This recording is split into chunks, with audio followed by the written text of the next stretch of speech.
علی بھائی اگلا سوال ہے، کیا نماز کے لیے عورت پر بھی جوڑا کھولنا ضروری ہے جیسا کہ مردوں کے لیے بالوں اور کپڑوں کو سمیٹنے کی ممانعت آئی ہے؟ بخاری مسلم میں حدیث ہے، نبی علیہ السلام نے فرمایا کہ کوئی بھی نماز کی حالت میں نہ تو اپنے بالوں کو سمیٹے اور نہ کپڑوں کو. یہ ودن نماز ہے، اس چیز کو نبی علیہ السلام نے ناپسند فرمایا. اس کی وجہ سے محدثین نے پھر شرح یہ کی ہے کہ اصل میں نبی علیہ السلام کی خواہش ہے کہ جو بندہ سجدہ کرے تو اس کے بال بھی عاجزی کے طور پہ جا کے سجدے میں گریں. اگر اس نے سر پہ کوئی ٹوپی نہیں پہنی ہوئی ہے تو اس کا جوڑا نہ باندھے، یا پگڑی پہنی ہے ٹوپی پہنی ہے پھر تو خود بخود بال نہیں جا کے گریں گے. جوڑا کرنے کی نماز کی حالت میں اجازت نہیں ہے. ویسے اگر کوئی مرد جوڑا کر لیتا ہے کوئی حرج نہیں ہے، لیکن وہ کندھوں سے اوپر اس کے بال ہونے چاہیے، اس سے نیچے نہ. بال کو سمیٹنے کے لیے آپ جیل بھی لگا سکتے ہیں، صحیح بخاری میں موجود ہے، مسلم میں اما عائشہ کہتی ہیں کہ نبی علیہ السلام کے بالوں کو میں گوندا کرتی تھی، اس وقت گوند استعمال ہوتی تھی، بال بہت گھنے تھے تو چپکا دیا کرتی تھی بالوں کو ایک جگہ سیٹ رہے. تو رکھ سکتے ہیں. یہ جو جوڑے والا معاملہ ہے نا کہ عورت جوڑا یعنی کھولے اور بالوں کو سیدھا کر کے نماز پڑھے، یہ جوڑے میں پڑھ سکتی ہے، بالکل پڑھ سکتی ہے. اپنے گھر میں پڑھ رہی ہے تو بالکل ٹھیک ہے.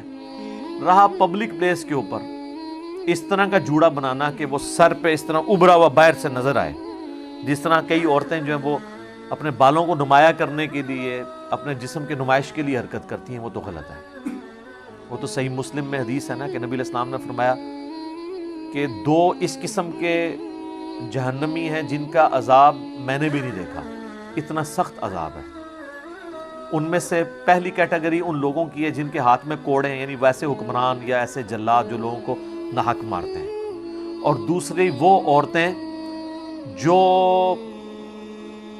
مٹکنے والیاں، مردوں کو اپنی طرف مائل کرنے والیاں، اور ایسا لباس پہننے والیاں کہ گویا وہ ننگی ہو، یعنی اتنا چست لباس یا اتنا باریک کہ اس میں سے جسم ڈھلک رہا ہو، جن کے سر بختی اونٹوں کے مانند ہوں گے. یہ آپ دیکھیں عرب میں اگر آپ چلے جائیں نا تو کئی عورتیں جو ہے نا یہ اتنا بڑا اوپر جوڑا کر کے نا یوں کر کے حجاب لیا ہوتا ہے. یہ کون سا حجاب ہے جس میں آپ اٹریکٹ کر رہے ہیں کسی کو؟ اس قسم کا جوڑا نماز ہو یا نماز کے باہر یہ ویسے ہی غلط ہے. اس جوڑے میں بھی کوئی نماز پڑھ لے گا نماز اس کی ہو جائے گی عورت کی، لیکن یہ عمل بذات خود غلط ہوگا. ایون مرد کے لیے بھی جو ہے یہ صرف ترغیب کے لیے ہے کہ وہ یعنی ان کاموں سے بچے کہ نماز کی حالت میں وہ جوڑا یا کپڑوں کو نہ سمیٹے. اب بعض کا لوگ پینٹ میں نماز پڑھ رہے ہیں، اب سجدے میں جانے لگتے ہیں تو تھوڑی سی پینٹ ان کو سمیٹنی پڑ جاتی ہے، ادروائز پینٹ پھٹ سکتی ہے تو وہ اتنی چوڑی نہیں ہوتی، ڈریس پینٹ نہ ہو تو وہ ایک معاملہ الگ ہے. یہ چیزیں پریفریبل ہیں. یہ اس طرح کی چیزیں نہیں ہیں جن سے حلال و حرام کا مسئلہ اخذ ہونا شروع ہے. تو بہتر یہ کہ عورت جو ہے وہ جوڑے کو اوائڈ ہی کرے، بال سیدھے رکھے نماز کے لیے بھی، لیکن بعض اوقات وہ وقتی طور پہ سمیٹنے پڑ جاتے ہیں، کوئی حرج نہیں ہے. اور اس میں ایک میں شرعی مسئلہ بتا دوں، بخاری مسلم میں یہ بھی حدیث ہے، عائشہ کہتی ہیں کہ نبی علیہ السلام ہمیں حیض کے بعد جب غسل کا حکم دیتے تو حکم دیتے کہ جوڑا کھول کے ہم غسل کریں، اور عام غسل جنابت میں آپ ہمیں چٹیا یا جوڑا کھولنے کا حکم نہیں دیتے تھے، یعنی جو بال باندھے ہوتے تھے چٹیا،